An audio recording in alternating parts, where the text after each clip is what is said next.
So what we're going to talk about, we're very excited about our June 2019 release, as I'm sure you will also be. All right, let's move on with IFRS 16 leases. And this is by far the main change to the template. And let's just take a closer look at those changes. Before we can actually look at the software, we just need to get briefly go through an understanding of what is actually required by the standard, so that you can understand what we've done from our side. So with regards to IFRS 16, if we're only considering lessee accounting, what IFRS 16 has done is it's removed the concept of a finance and an operating lease. So for a lessee, you will never see finance or operating leases again in future. Instead, for every lease, you have to recognize a right of use asset and a lease liability for all leases, which is conceptually very similar to the old finance lease of IAS 17. Now, you'll do this for all leases except your short-term leases, except for short-term leases and leases of low-value assets, which are typically expensed. And you will find that these expenses have been newly accounted for in the expenses section. Furthermore, with regards to the right of use assets, the standard has complicated our lives slightly in that when you create a right of use asset, you have an accounting policy choice. You can either recognize that asset within the underlying asset, like property, plant, and equipment, which is what we've always done under the old leases standard for finance leases, or you would recognize it totally in a separate line item called right of use assets. Irrespective of the presentation that you choose, it will all be disclosed in the same note. Okay, then also similarly on the other side, the lease liability you can either present within other liabilities like borrowings, and borrowings is the default that we have chosen. Oh, not the default, but the other liability option that we have chosen. And or alternatively, you could present the liability as a separate line item, which in our case would be lease liabilities. This is very much the same as the old finance leases under IAS 17, to show it as lease liabilities from a caseware template perspective, that is. What I want you all to be aware of is that we have released this template now, obviously June 2019. And we have released it, including IFRS 16, in advance of its effective date. So this standard is only effective for years beginning on or after 1 January 2019. So it's compulsory only for your 31 December 2019 year ends. Of course, early adoption is allowed. The reason we've included it prior to the effective date was largely in a response to requests that we got from people like yourselves to be able to give you an opportunity to see what the changes are, what's coming, perhaps for interim purposes, to get your files ready and so forth. So what we have to do is make sure that the template is applicable to both IAS 17 and IFRS 16, so that those who are not early adopting can still apply the old standard. So complications for from our perspective that we had to feature into or bring into consideration is that we had to allow for both asset presentation alternatives. In other words, to allow you to bring leased assets into either PP&E or into the right of use assets class. For the liability, we also had to give you both alternatives, being either within borrowings or as a lease liability on the balance sheet. And then finally, we also had to make sure, and I've already mentioned, that the template caters for both IAS 17, for those who have not early adopted, and for IFRS 16 leases. Okay, I'm just running through a few concepts, and we will look at the software just now. I know you're getting very excited to jump into the software. Okay, so if you're a bit confused between, oh, but what do I do if I use IFRS 16 or if I'm using IAS 17, how does it work? We've created a flow chart for you. So on the lessee side. So if you look at the left of the flow chart on the top there, it says IFRS 16 is early adopted. That doesn't need to be early adopted. That's literally, it's adopted. So what you would have if we go systematically down the chart is, if that's the case, you will recognize a right of use asset. And this asset, you will either map to property, plant, or equipment, or to right of use assets. So how difficult is that? Obviously, if you map to the property, plant and equipment, it will be exactly the same as you've done in the past for finance leases. You will map to the leased assets categories. And then you must remember, very important, you will switch on the new leases note which we've created, which is called leases with the group or company as lessee. Moving on to the liability side, you will map your lease liability either to lease liabilities, which you will recall as being previously called finance lease liabilities, or you will map to borrowings. What I will show you in a moment on the software is that when you map to borrowings, it's critical that you only map to the lease liabilities portion of borrowings, or else it's not going to work correctly. Then you would have already switched on the leases note, and this note is where you will present the disclosure of your lease liabilities. You will switch off the old lease liability or finance lease liabilities note.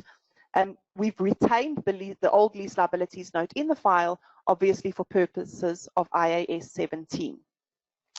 All right, just on that note, in case I forget to mention it later, the reason why both the asset and the liability have been included in the same note is because it was a requirement of the standard where they asked for all leasing activities to be included in a single note. It does make allowance for cross-referencing to a liability, but the preference of the standard is a single note, and so we have gone with the standard preference. Just moving to the right of the flow chart, if you're still on IAS 17, don't panic. You will have your finance lease asset as always.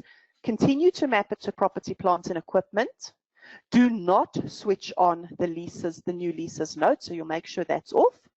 Your lease liability, you will map to lease liabilities. All we've done is we've changed the wording from finance lease liabilities to lease liabilities, but it's the same mapping number. And then finally, in this case, when you're using IAS 17, make sure the lease liabilities note is on.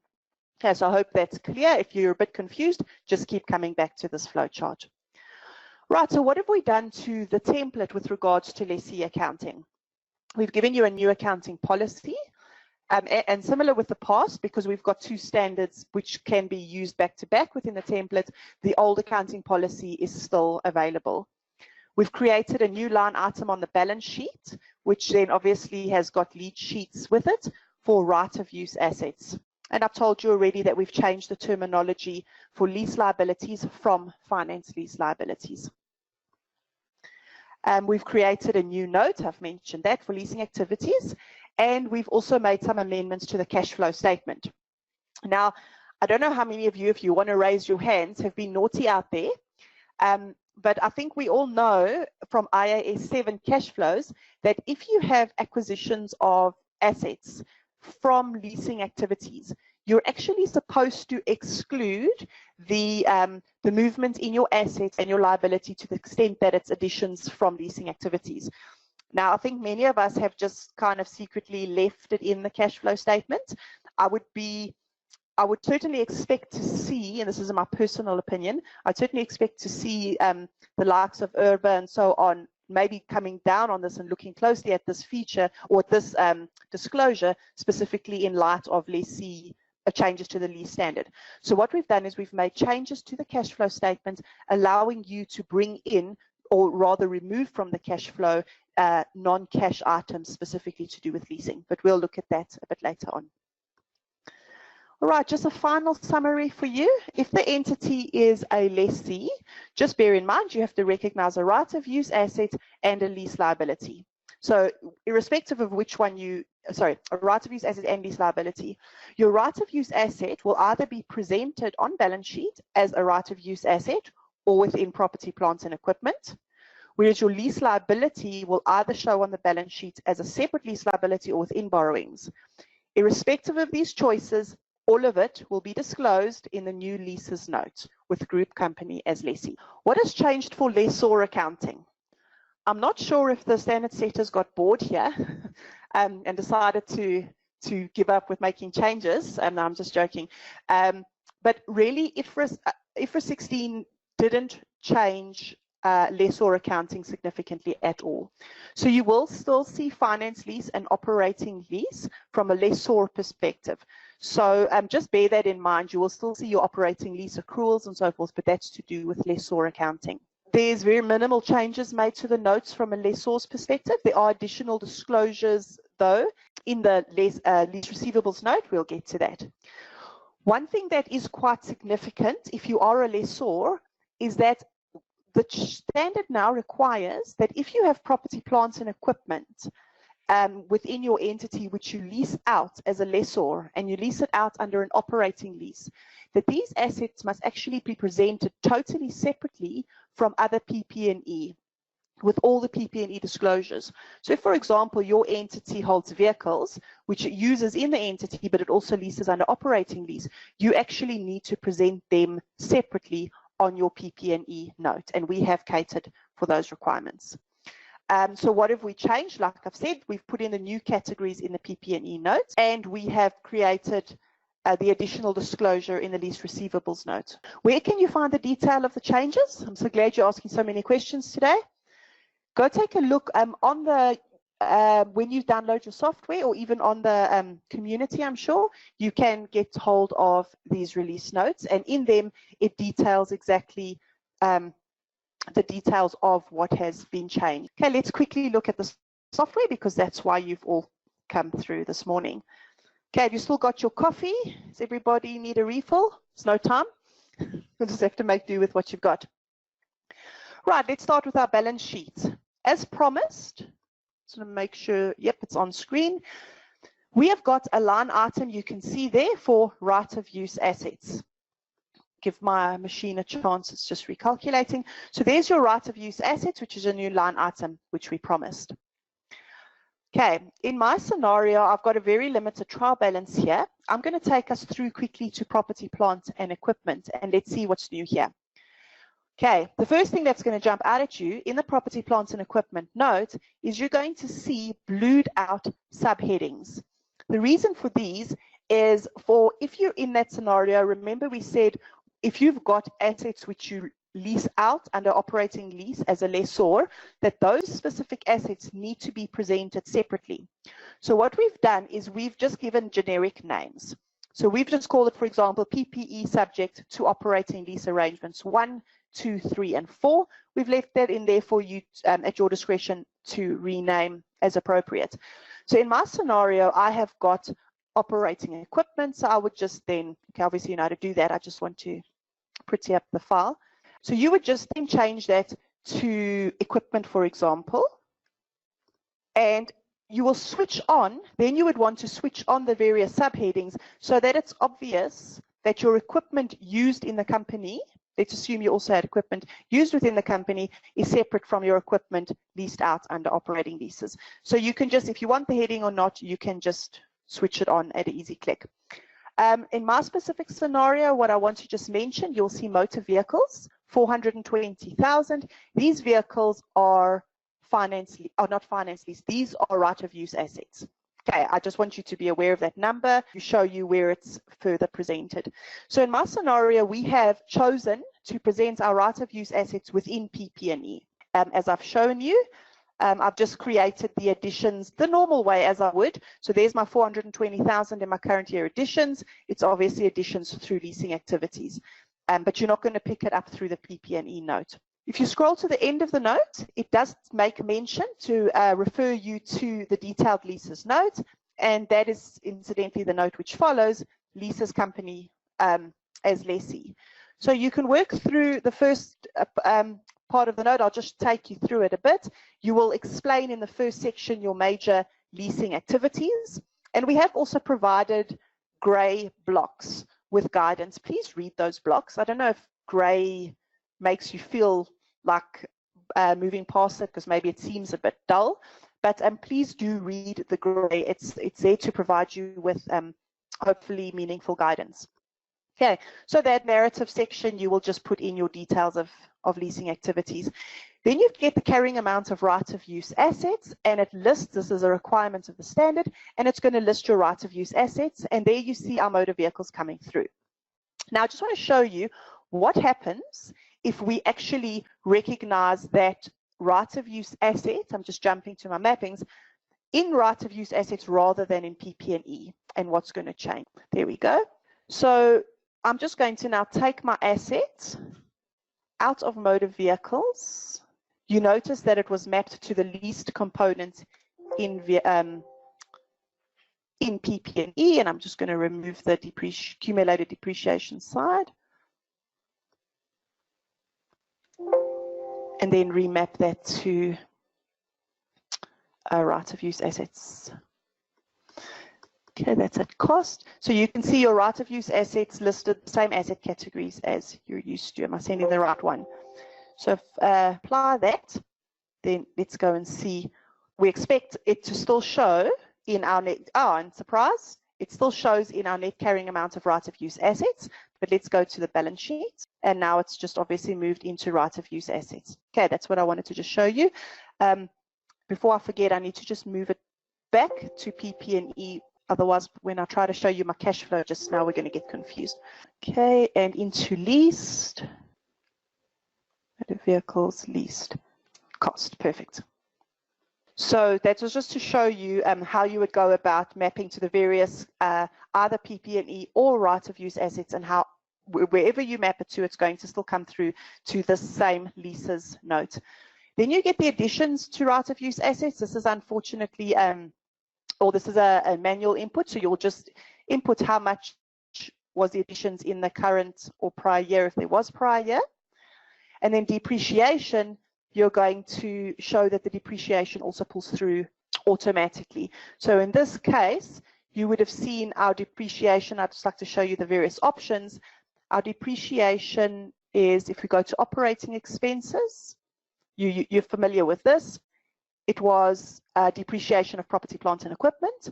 Of course, if I change that mapping, I can map it to right of use assets if that's the alternative that I've chosen. Just whilst we're in the expense, let us assume that this wasn't motor vehicles, but it was rather some type of manufacturing equipment. So in our income statement, we would have obviously expensed the depreciation on that to cost of sales if it was manufacturing expenses, equipment. At this point, I've depreciated to property, plant and equipment, to motor vehicles leased. What you will want to do then is map to cost of sales, manufacturing depreciation. Then you'll pick either right of use assets or PP&E, however you've categorized it. Let's choose right of use assets, motor vehicles, and just see that in the depreciation section of our operating profit note, it jumps to right of use assets, and it also shows you that it's been excluded as being part of cost of sales and inventories. And if we go back to our right of use assets note, the depreciation still pulls through. So wherever you've mapped depreciation, if you've mapped it correctly as leased assets, it will pull through to this note. Okay, right, moving on with the leases note. The standard has various disclosure requirements which you will find are included here. For example, your interest expense on lease liabilities, short-term lease expenses, leases of low-value assets, and so forth. So you'll find that there is mapping for all of these various expense items which have to be disclosed separately. Okay, next, if you have right of use assets which are held under the revaluation model, under, as in PP&E, then you have to actually show the same disclosures as you would for property, plant and equipment. So we've given you the option here. You either present the full revaluation disclosures, or you can just reference back to the PP&E note to where you would then present the revaluation information. All right, so everything good. Then that's basically what the standard requires of the lease asset. So it's not terribly onerous from that perspective. Then moving on to the lease liabilities, you would just check the radio button whether you've included your lease liabilities within borrowings or within a separate line item. It just affects the text which follows. So if I've said it's in borrowings, then it just gives you a link to the borrowings note. Further on, your maturity analysis, you'll notice it looks very much like what you're used to. Maturity analysis of lease liabilities, your time bands, less your finance charges, and your current non-current split. So this is all very much the same as what you're used to under finance lease. So if you've adopted IFRS 16 in the current year, but IAS 17 is still, you're still showing IAS 17 for the comparative, so you've not restated, then what you would just do is you would, in the current year column, you will input your movements, obviously under IFRS 16, and in your comparative, then you would just use your IAS 17 disclosures that you would have had for finance leases. And so that way you get your comparative correct. However, the old standard required a little bit more from lease liabilities.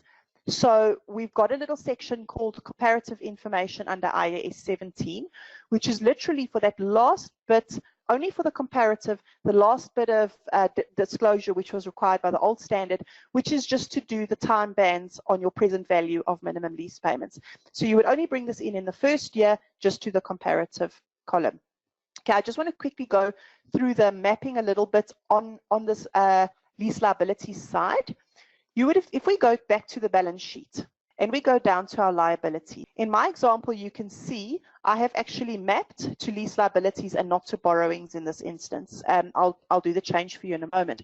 But now you're going to see what I know you don't like. You see note 4 and 15. We've actually done this on purpose. It's almost like a trigger to you to realize that you've left something on that should be off. Remember we said if you're adopting IFRS 16, you should use a new note, which in my file is note 4.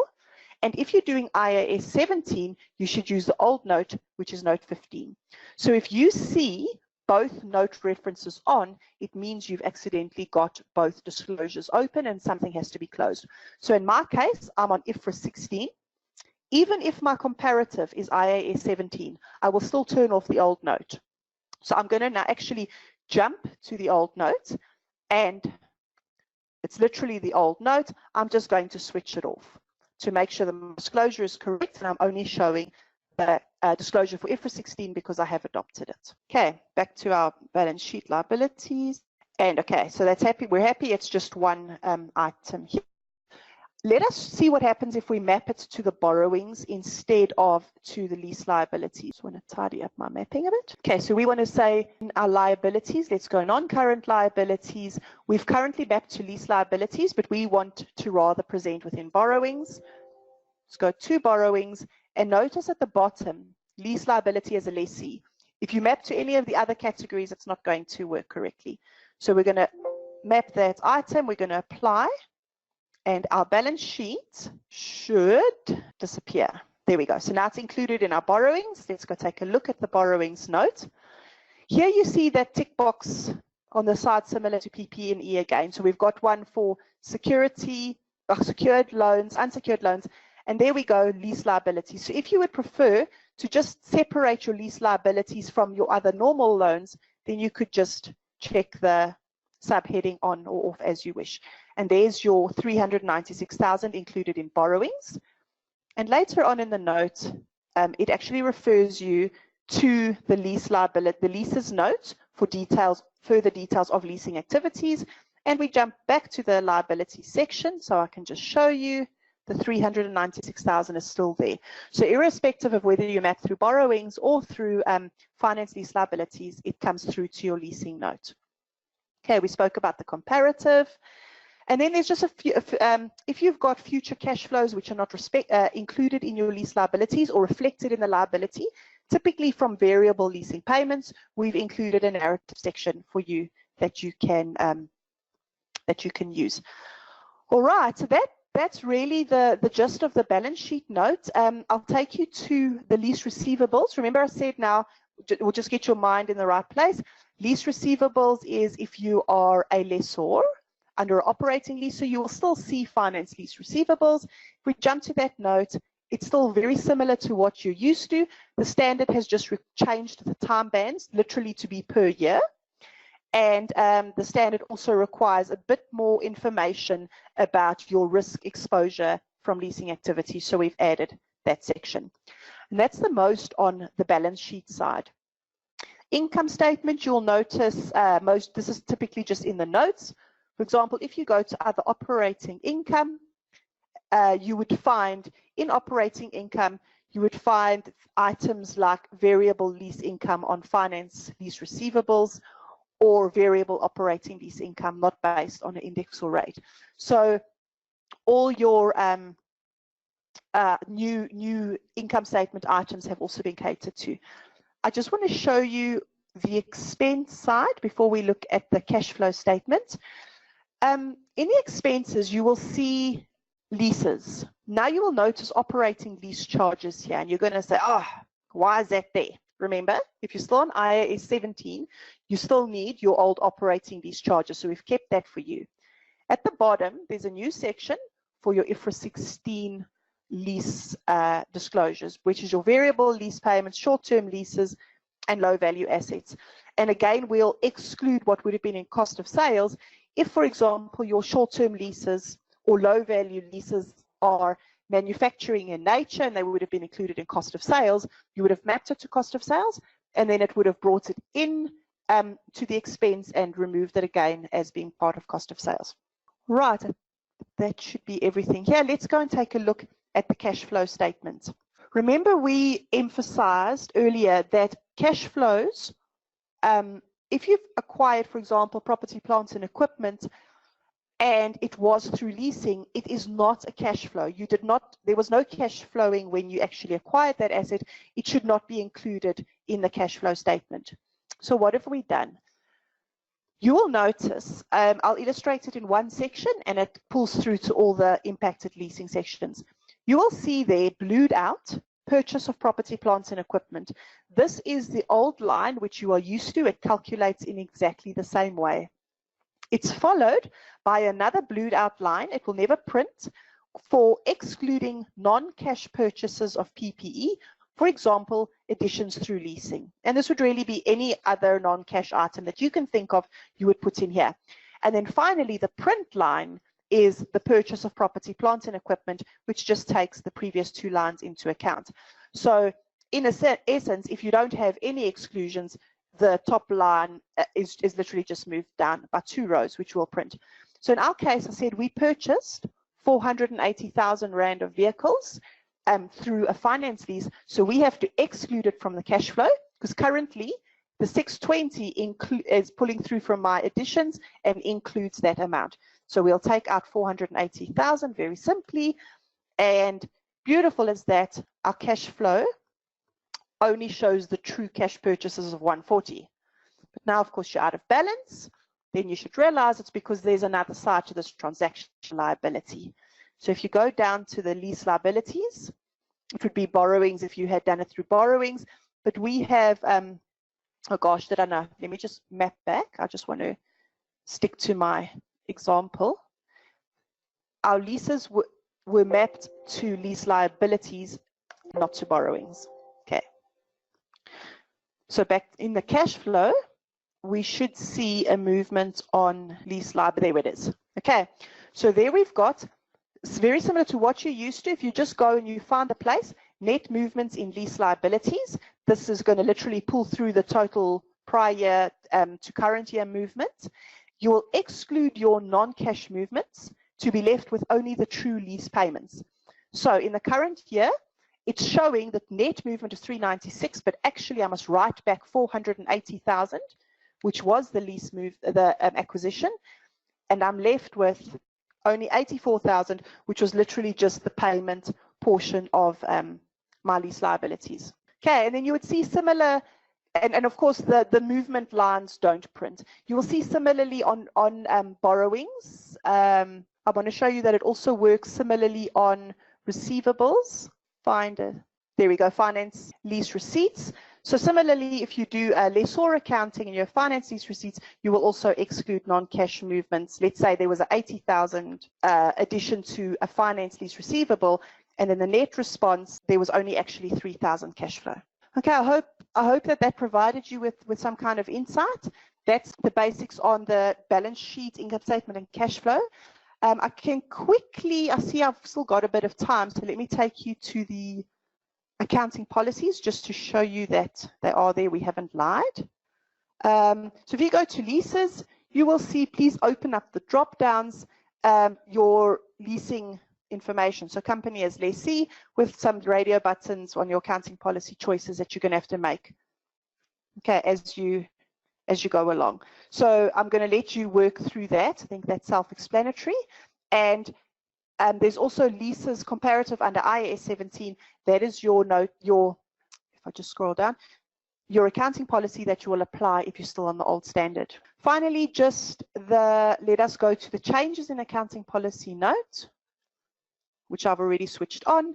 You're going to go to, you'll choose application of IFRS 16 leases, and you will first of all choose whether you've early adopted or not early adopting the standard.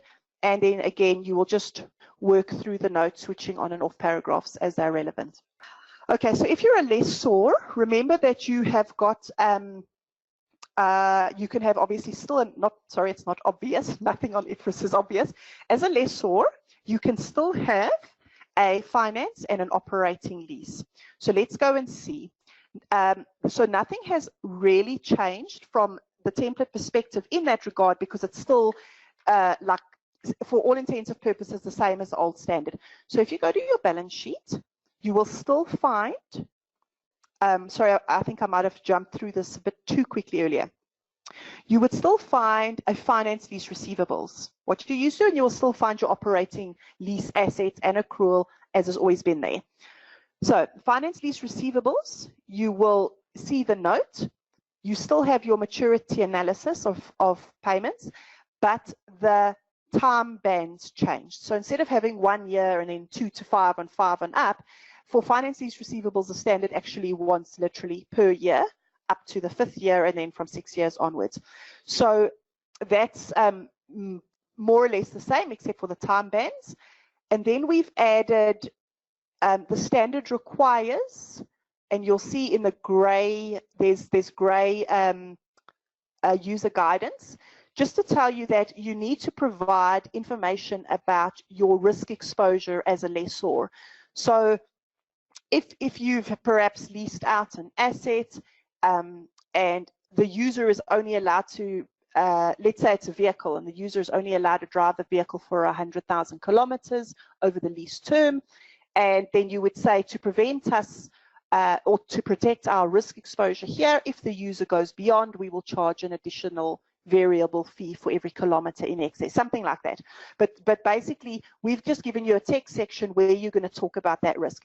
And then what you may or may not have seen from, oh, okay, sorry, there's also a reconciliation of significant changes in your net investment in lease.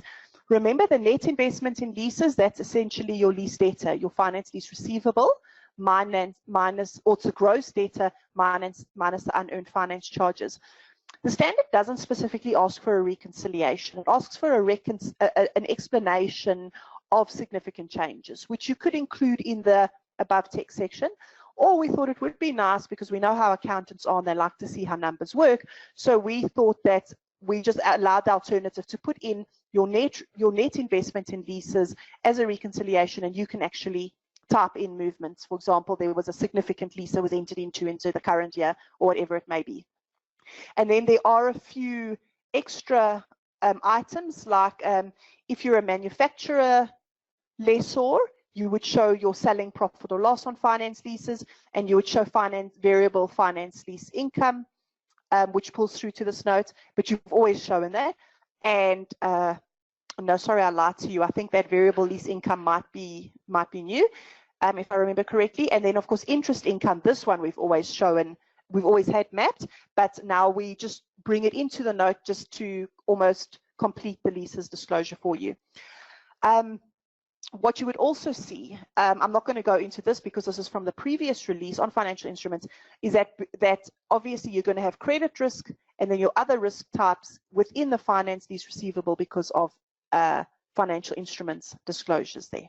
Okay, and that is the only other impact on the lessor was, and I did show you this, but I'll quickly jump there, was in PP&E. Remember, if you're a lessor that leases out under an operating lease, you have to show those assets separately to all your other assets. So this is where in our PP&E note, we have created a subheading for leased out under operating leases, and then you would map those classes of assets to this point. So in our case, we would say we have equipment under operating lease, and we show it separately.